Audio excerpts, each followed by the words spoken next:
동력, 글밭, 9월 17일 금요일.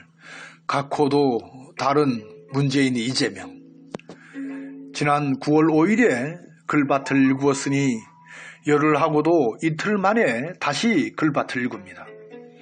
수급 꼴통들은 물론 수박이라 일컬는 민주당의 암들이 하는 짓들을 지켜보고만 있었죠.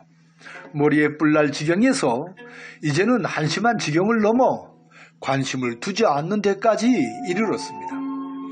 하지만 가끔씩 오늘처럼 한마디를 해주고 싶은 마음이 들기도 합니다.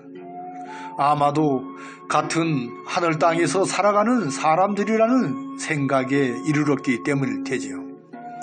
결국 버리게 될 저들이지만 그 중에는 건질 사람도 한둘은 있을지도 모를 일입니다. 나는 어떤 존재인지, 나의 삶을 꾸려온 한민족은, 그리고 나라는 어디쯤에 와 있는지, 우리들이 살아왔던 역사의 흐름은 내일 어디로 흘러갈 것인지, 이런 물음조차 하지 못하는 저들의 수준을 지켜보면서 교육개혁의 중요성을 실감합니다. 생명을 이어가기 위하여 본능에만 충실했던 우리의 삶은 어제의 역사로 쌓여 있습니다. 하지만 언제부터인가 우리들의 삶은 그 생명의 유지를 넘어 생명의 노릇에 이르렀습니다. 그것은 바로 어떻게 사는 것이 사람답게 사는 것인가 하는 물음에서 비롯된 것이지요. 그 시작은 우리는 다 같은 사람이라는 평등과 평화의 싹을 틔우고 있다는 사실입니다. 그런 바탕에 있는 우리들에게 있어 기득권이라는 특권은 용납될 수 없는 것이죠. 이것은 나의 삶인 나의 역사에서 보면 그렇다는 말씀입니다. 그런데 나라의 경우는 어떨까요? 그 시작은 1919년 3월 1일의 독립 만세운동으로 보고자 합니다. 한 달 남짓 지난 4월 11일에 대한민국 임시정부가 세워졌으니까요. 여러 차례 말씀을 드렸지만 왕의 정치에서 공왕의 정치로 바뀌어졌으니까요. 백성이 주인의 나라를 세운 것입니다. 그동안 우리는 우리의 역사는 주춧돌을 갈고 역사의 기둥을 바르게 세운 시간들이었습니다.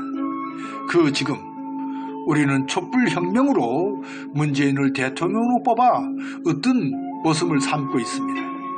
그 지금 우리는 다음 대통령으로 이재명을 뽑아 으뜸 모습으로 삼으려고 합니다.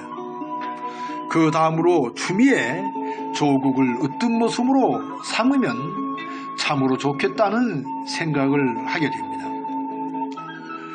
우리의 처음 꿈이었던 평등과 평화, 그리고 백성을 주인으로 섬기려는 뜻은 모두 같습니다. 다른 것은 다만 그 과정이 조금 다를 뿐으로 그것은 바로 방식의 차이로 여겨집니다. 특히 문재인과 이재명 두 님을 보면 더욱 그렇습니다.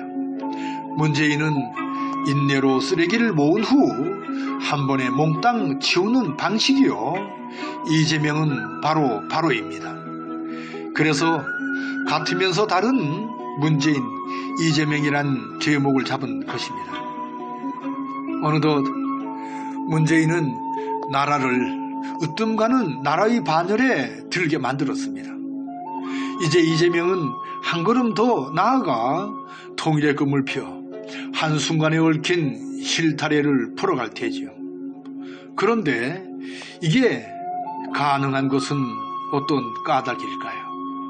그것은 하늘이 허락했기 때문입니다. 그것은 대통령이 되고자 하는 사람이 어떤 모습으로 그 중심을 바로잡고 있기 때문입니다. 그것은 오늘의 백성이 어제의 백성이 아니기 때문입니다. 어떻게든 기득권만을 지키려는 수구 꼴통들은 이제 빠진 어를 되찾아야 할 때입니다. 한가위를 앞둔 금요일 새벽에 곰삭은 내일의 꿈을 꾸고 또 꿉니다. 오늘도 고맙습니다. 정말 고마워요.